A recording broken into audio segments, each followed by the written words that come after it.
เขาก็เกียมสิไปปั้นข้าวแต่เช้ากับคนอื่นก็กับทักทายสบายดีและสวัสดีพ่อแม่พี่น้องพี่ใหญ่ใจบุญทุกท่านสบายดีFCพังไทยพังลาวอยู่ต่างประเทศหรืออยู่ในบ้านขอสบายดีและสวัสดีเบิร์ดสุขุสุขคนเด้อสบายดียินดีต้อนรับซองบเดนชาแนลเก่าเดิมกามื้อนี้ก็สิไปตีเขาที่เฮากูเมื่อวานป้ากะเฮ็ดของกินน้องเดือนก็สิไปเบิดทีมงานทุกคนก่อนอื่นก็มีเหล้ามีไข่ก่อนเฮาสิตีเขามันมีอีหยังกลับไปเบิ่งไปชมน้ำกันเด้อค่ะว่าสิเป็นแบบใดวิธีปั้นข้าวเป็นจังใดแนวใดกับไปเบิ่งไปชมน้ำกันเด้อค่ะไปมาฮอดนาไปทีเรียบร้อยเอาก็สิปั้นข้าวนี่พี่สาวลงเอิบก็จะโปบานข้าวออกทางนี้มาซอยตีน้องดื้อไปเลยเด้อ FC ทุกท่านบนใหญ่บันไดไม่เดียวทุกคนก็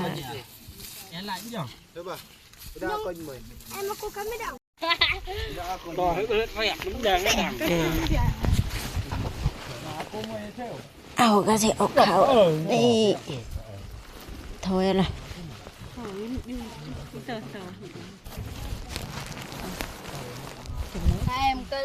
เรียบร้อย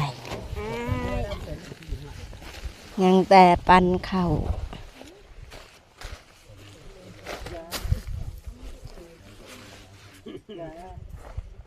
อันนี้ก็เจ้าของจากปัน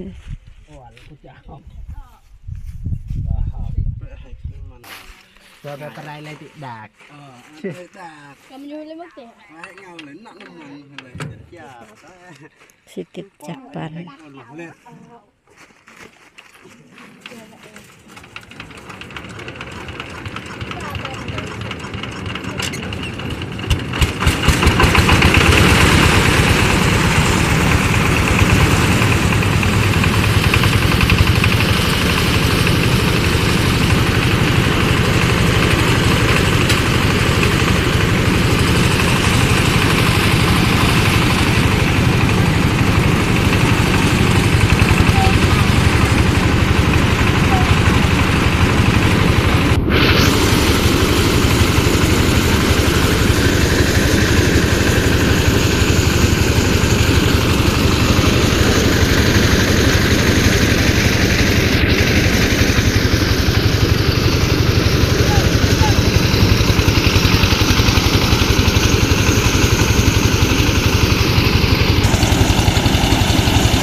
ทุกคนกายเวียก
นั่งพักพรแป๊บ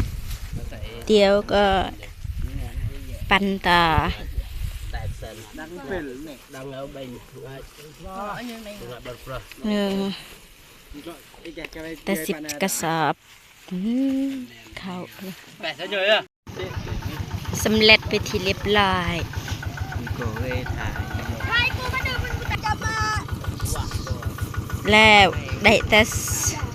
29 กระสอบ คนเข่าเอาเมื่อ man mà con khẩu นี่น้องเทวกับคิดดื้ออีเลย ngài ô đằng vô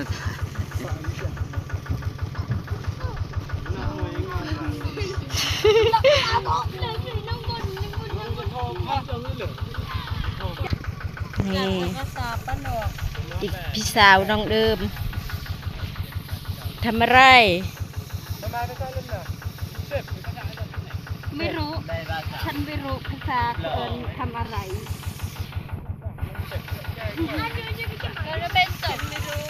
ทั้งพูดกับอันนั้นแพทย์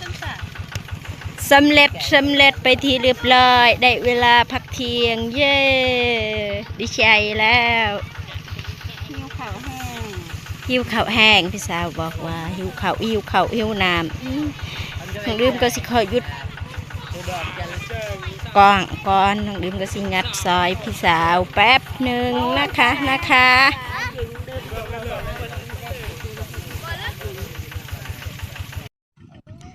เฮากากำลังเดินทางเมื่อ2 คันรถตักกับรถเซ็งปั่นไปทีเรียบร้อยได้แต่30 กระสอบ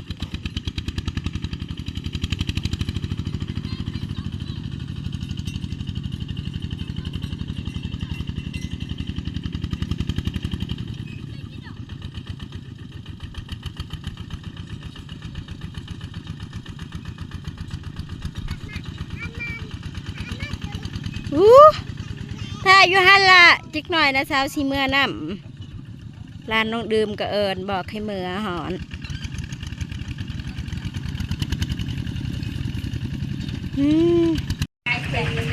เขาหัดแล้วเป็นเนาะ33ประเป็นตัวเลยตัวเลยจะพงไปวันเดียวจะมีเปิดเลยเท่า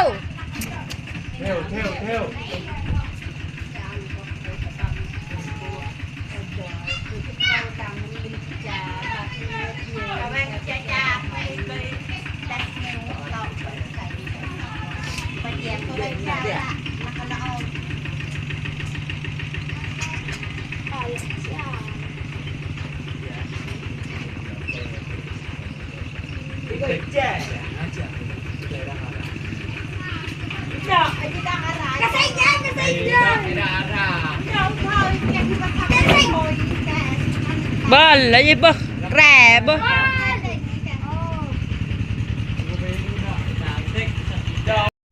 เดิมนี่น้องเดิมก็กินข้าวแล้ว อาหารย่าง มากินไก่กินไก่นี่ เอาไก่เด้อ เอาไก่ ของกินน้องเดิมแซ่บ กูละจ้าเดี๋ยวเราไก่จ้ะ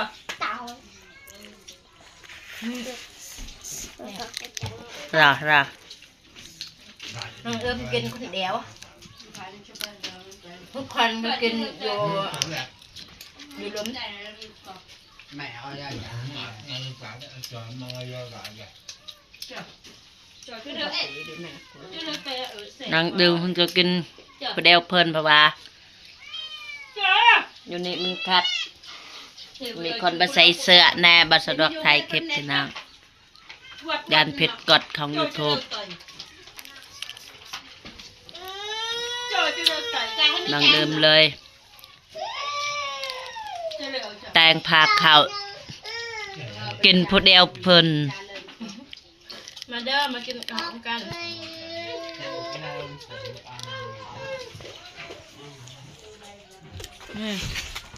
อบไก่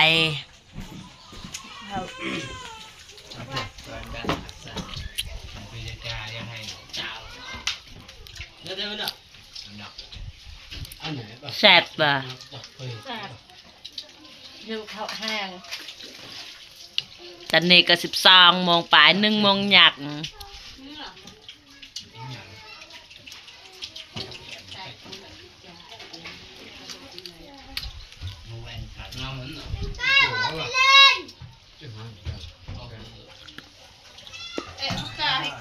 บัดเลี้ยว